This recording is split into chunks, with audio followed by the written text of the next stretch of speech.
It's been cuts to TV production. It's been cuts to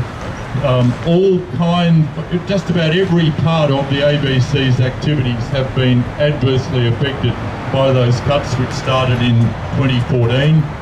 But just relevantly to what's happening in the Solomons this week, think about the way in which the cuts imposed by this government have cut the shortwave transmission of Radio Australia into the Pacific. Because that was the only way for many people in the far outlying islands of the Solomons to receive ABC Australia. And now they don't. In a very short-sighted way, this government cut the shortwave transmission. And when I come to think, another thing in today's news, in fact, I'll just talk about the Solomons a bit more, just for a moment.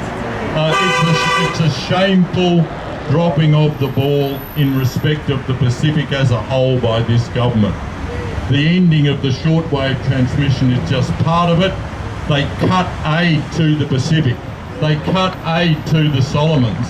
And they expect to be able to have some influence. They stood there making jokes on a platform. This is the current Prime Minister and Peter Dutton making jokes about water lapping on our Pacific Island neighbours as sea levels rise.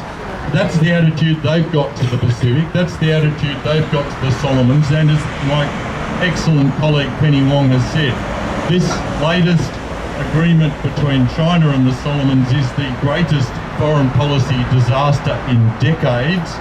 So don't let anyone tell you that this government knows anything about national security. Don't let anyone tell you that this government knows anything about the conduct of foreign relations. They are completely hopeless. Now sorry, I just had to get that off my chest. But it's